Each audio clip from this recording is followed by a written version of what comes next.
আমরা যে আজকে ঢাকা বিশ্ববিদ্যালয়ে সেটা একমাত্র আপনাদেরই অবদান, একমাত্র আপনাদের অবদান, কারণ আপনারা আমাদেরকে গড়ে তুলেছেন।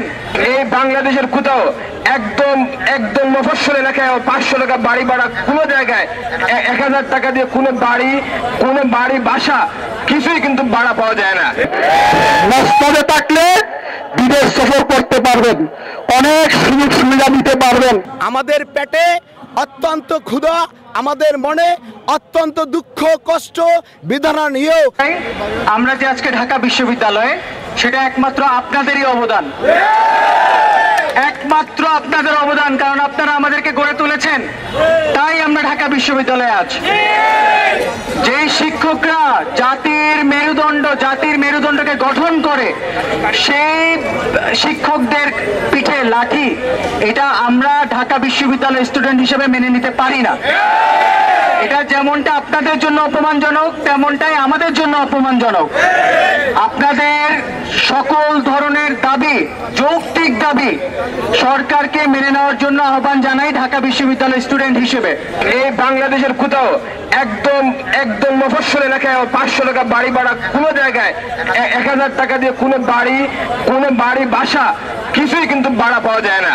কিন্তু এই জায়গায় আপনাদেরকে 1000 টাকা দিয়ে তারা কিভাবে সরকার মনে করে এটা আপনাদের জন্য একদম স্পেসিফিক বা এটা আপনাদের জন্য অ্যাপ্রোপ্রিয়েট হয়ে গেছে। এটা আমি মনে করি এটা শিক্ষক জাতির জন্য এটা লজ্জাজনক। যে শিক্ষক জাতির মেরুদণ্ড, যে শিক্ষা জাতির মেরুদণ্ড এবং যে শিক্ষকরা আমাদেরকে গড়ে তোলে, সেই শিক্ষকরা মাত্র 1000 টাকা বাড়ি ভাড়া পাবেন, এটা কখনো মেনে নেওয়া যায় না। আপনারা 20% দাবি দিয়েছেন, আমি মনে করি এই 20% সরকারকে অতি সত্বর মেনে নেওয়া উচিত। আমরা 20% বাড়ি ভাড়া এবং 1500 টাকা চিকিৎসা ভাতা, কর্মচারীদের 75% উৎসব ভাতার জন্য আন্দোলন করতেছিলাম। আমরা শান্তিপ্রিয়ভাবে আন্দোলন করতেছিলাম। ঠিক প্রেস ক্লাবে যখন আন্দোলন করতেছিলাম, ওই সরকারের পুলিশ বাহিনী দিয়ে আমার শিক্ষকদেরকে কিভাবে লাঠিচার্জ করা হয়েছিল, জলকামান ব্যবহার করা হয়েছিল এবং সাউন্ড গ্রেনেড পর্যন্ত আমাদের শিক্ষকদের উপর করা হয়েছে, যেটা আমি মনে করি সকল শিক্ষক সমাজকে লাঞ্ছিত করেছে, ব্যথিত। আমাদের পেটে অত্যন্ত ক্ষুধা, আমাদের মনে অত্যন্ত দুঃখ কষ্ট বেদনা নিয়েও আমরা ক্লাসে পাঠদান করে থাকি। কিন্তু সরকার বাহাদুর যিনি রয়েছেন, বছরের পর বছর, যুগের পর যুগ আমাদেরকে নিয়ে তালবাহানা করে থাকেন, তামাশা করে থাকেন।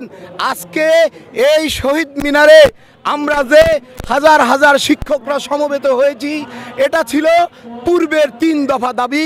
আগস্টের 12 তারিখ আমাদের যে 3 দফা দাবি ছিল, সেই দাবি বাংলাদেশের এমপিওভুক্ত প্রায় সকল শিক্ষা প্রতিষ্ঠানে কঠোরভাবে শ্রেণী কার্যক্রম বন্ধ হয়ে বাংলাদেশের এমপিওভুক্ত শিক্ষা ইতিমধ্যে স্থবির হয়ে পড়েছে। যদি আপনার এই বাচ্চাদের প্রতি দরদ না থাকে, আপনি যদি মনে করেন এই বাচ্চাদের শিক্ষা দীক্ষার দরকার নাই, আমার বাচ্চারা বিদেশে পড়াশোনা করবে, আমরা তখন বুঝবো যে আপনি আমাদের অভিভাবক হওয়ার যোগ্যতা আপনি হারিয়েছেন।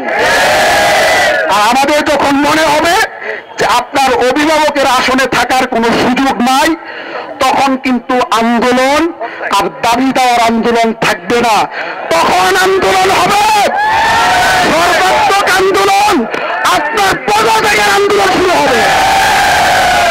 মসনদে কাপন ধরার আগে প্রজ্ঞাপনের ব্যবস্থা করেন।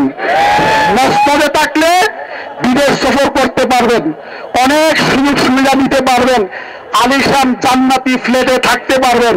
কিন্তু মসনদ না থাকলে কিছুই কিন্তু আর থাকবে না।